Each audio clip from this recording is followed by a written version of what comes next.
What's up, everybody? This is Michael Hurdle from RawGameplay.com. And I'm Corey Ashley from RawGameplay.com. Where the only thing we like raw is our video gameplay. And today we're going to get straight to the point and we're going to review Operation Flashpoint Dragon Rising. Well, first off, I like this game. I like this game too, bro. I really like this game. There's a whole lot of combat games that come out, that come and go, some that stay.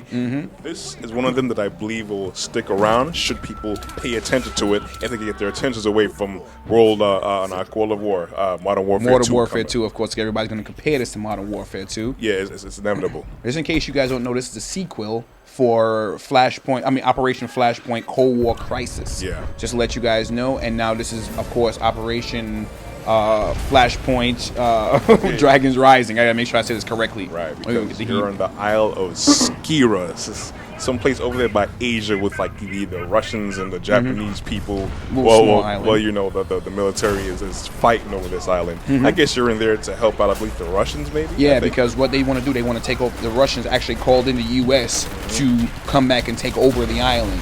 And now it's the island of Skira. It's right in between Russia and Japan.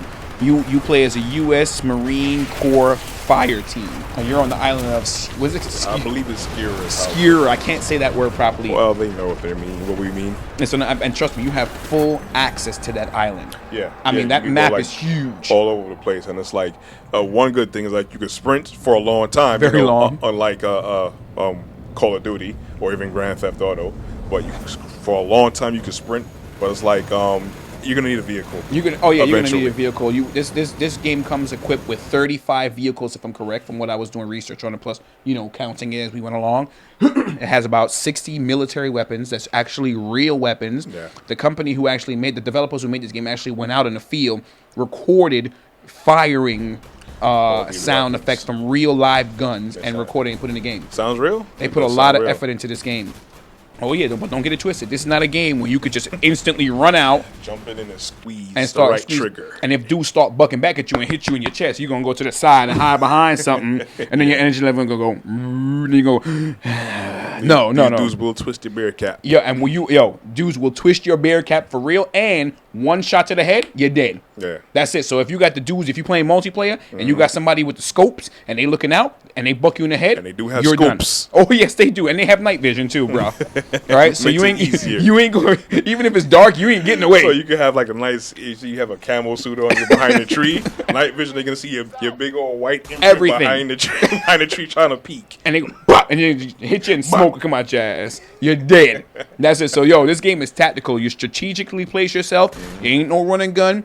You ain't gonna get your energy up. You're gonna either have to heal yourself in some cases, or you're gonna have to call for a medic. Yeah. And it's crucial that you do stay with your team for cover, because your team members, the computer players, they actually help you out and do work. Unlike Rainbow Six. Oh yeah, Rainbow Six Vegas 2, where they actually stand there and get shot, and you got to babysit. It looks nice. They're busting shots and wasting bullets, but their bullets are infinite because of the computer. Of course, they actually kill people for you sometimes. Of course. But okay, I'm saying. Well, there's a day, but they don't really babysit though. You still have to put in your work. You still got to put in your work. I mean, when I first started off, of course, I didn't know the controls. So what I was doing, I flung the only 2 grenades that I started off with, wasted that, so I couldn't, And please don't leave your team members. No, because you get laid out. Because there'll be certain parts of the games where you're fighting like 25 guys, 15, 25 guys, and you and your 2 guys are there, and you guys got to strategically, you got to tell your guys to follow you, or you got to place them and tell them to go certain places. So you have to. This game is a thinking game. Yeah, it's like a real-time reconnaissance map where you can position yourself in certain places. And the enemy's gonna have gunships, helicopters flying around too. So it's not just you that got all the fly advantages. You can get dropped real quick, fast, in a hurry. Easy, and the thing about it, you don't just get dropped quick and then you move on. You get dropped, and then if you don't call your medic, you will bleed to death. You sit there and watch yourself just gurgling. Bleed, you like this. So I'm walking around. I'm like, what's going on? Like, why the screen look all red around? Because we're not used to like utilizing the medic or at least med packs like that. No, and then when I fall to the ground, I'm like, why does dude fall? And I'm like, okay, he's dead. But I'm like, why is it taking so long to move on? Right, exactly. He's not really dead because it reflects like real time damage. You know, if you're hitting your leg, you're not gonna move as fast, so you got shooting shot in your arm. You're not gonna steady your gun properly if you want to aim. That's what happened to me a whole lot. I kept getting shot in my arm, and I couldn't aim properly. It will get frustrating because this is almost like a simulation. Like I think if they were to train soldiers, they should put them in this game here. Yeah, this game is great. Because you walk around, you get shot, you really have to stick with your team. You just can't run out and just buck. You have to think about it. You have to call in your airstrike team. Oh boy, then boy, it's an airstrike. Oh yes, it was like fireworks. So. And it goes on for a while, so you make sure you're kind of far away. Be far away, because you will. Because I was like, yo, I remember you say, yo, are they ever going to stop bombing over here? Because I'm thinking like, boom, boom, boom, and that's it. Most games, no. They almost try to put an extra hole in the ground. They try to tunnel back to Australia. Yeah. Yeah. All right. The controllers, of course, the controls. I mean, the controls are good. There's a lot of options too. There's a whole lot of options, and I think the controls aren't really that bad for as much as you can do. So it's actually real good for real time. Decisions you got to do. Take the time out, study your controls. They give you an option here where you can actually play around. They tell you, they pause the screen. They tell you what to do. They tell you what not to do. Right. They give you tips. That's great. Of course. Take the time out, because once you learn your controls, that's when you start going to have a lot of fun. This is a really good game. As far as that now, let me see what we ran through. As far as renting it, buying, or forget about it, I'd definitely buy it, man. I would definitely say buy this game. This game is definitely, they put a lot of work into it. I appreciate it. Now, I wish all shooter games can reflect off of these guys. Yeah. This is actually a good game to use as a standard. Operation Flashpoint, Dragon, I like it. Rising. I like Remember that game. And now, because everybody's going to compare it to Modern Warfare 2. I mean, it's inevitable. So this game right here laid the foundation right now as far, these games are like sequels from other games, so these are not brand new games. Right. But as far as like for this quarter, these games dropping now, because everybody's sitting around twiddling their thumbs waiting for Modern Warfare 2. And you know what? They're gonna expect a lot after they start playing this one game. Yeah, especially. So it's like nothing really super different that's going to change, just revolutionize this gameplay, but it just feels good. It has its own feel and its own look to it. So it's a great game. Get it. I would definitely say get it. Corey says get it. We like to take this time out because we only got like about 2 minutes and a half.